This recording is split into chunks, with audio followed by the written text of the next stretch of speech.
Bonjour à tous nos internautes.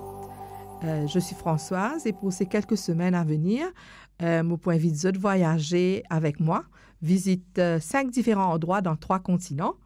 Nous pouvons aller à travers le monde, du Japon au Costa Rica, là où nous appelons une zone bleue ont été découvertes. Alors, c'est quoi ça, une zone bleue-là? C'est là que les centenaires plus concentrés. Et il y en a aussi du monde qui a 80 ans, 90 ans en grand nombre. Non seulement les autres centenaires, ils vivent longtemps, mais ils vivent aussi bien heureux et ils sont en bonne santé. Donc, nous, pendant cette émission-là, nous vous proposons justement oser le bien-être. Oser le bien-être, c'est-à-dire apprendre à vivre heureux, longtemps et en bonne santé. Tout comme dans cette zone bleue-là, nous avons un challenge pour vivre dedans. Comment est-ce qu'ils décident pour démontrer qu'il y a une zone bleue? C'était basé sur une étude faite par c'était M. Michel Poulain, qui est un démographe, donc qui étudie la population. C'est une affaire bien établie depuis longtemps. Et le terme zone bleue est popularisé par le reporter Dan Buettner, qui écrit dans National Geographic, et aussi un best-seller qui écrit. Tout récemment, il a fait 4 épisodes sur Netflix, Live 200, justement, nous essayons d'étudier l'habitude de vie de ces personnes dans ces zones bleues pour trouver comment arriver à comprendre qu'est-ce qui les rend aussi bien dans leur vie. Et pour identifier cette région-là, d'abord, c'était la région de Barbagia en Italie, donc sur l'île de la Sardaigne. Et puis très vite, ils ont découvert 4 autres zones bleues, donc 5 au total. Il y en a l'île d'Okinawa au Japon, la presqu'île de Nicoya au Costa Rica, l'île d'Ikaria sur la mer Égée en Grèce, et aussi Loma Linda en Californie. Si vous aimez bien suivre, le seul endroit à l'intérieur des terres, c'est bien Loma Linda et dans la contrée de San Bernardino.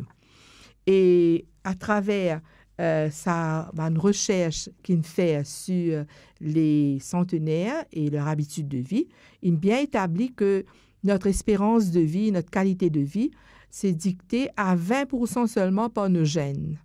Donc, ce qui nous hérité de nos ancêtres, de nos parents. Et 80% des facteurs qui autour de nous, qui nous pratiquent, c'est ça qui peut établir notre espérance de vie. Alors, pour aujourd'hui, nous trouvons un facteur qui retient l'attention parmi les habitants de l'île d'Okinawa, au Japon. Okinawa, c'est un terme qui est bien connu parce que c'est une île qui a été envahie par les Américains pendant la Seconde Guerre mondiale.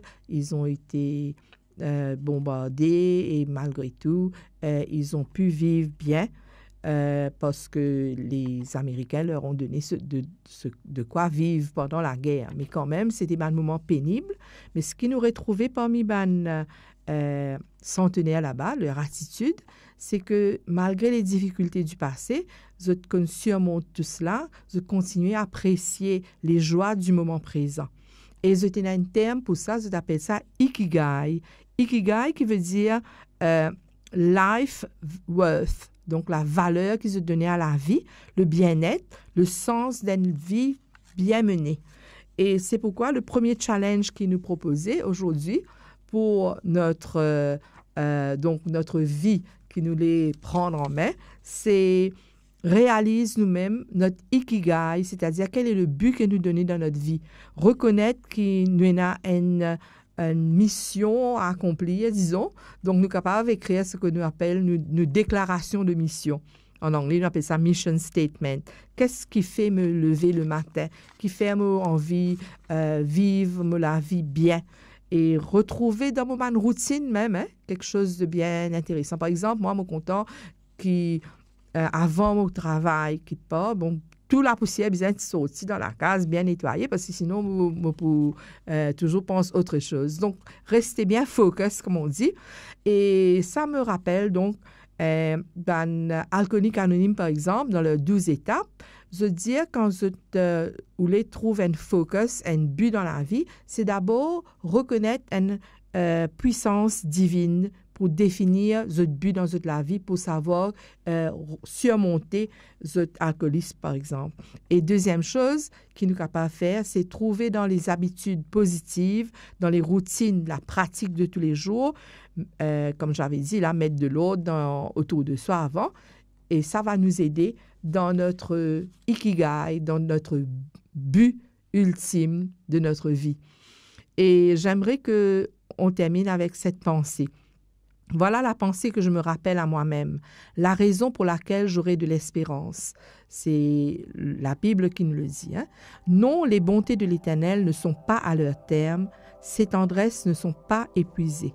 Chaque matin, elles se renouvellent. Oui, ta fidélité est grande.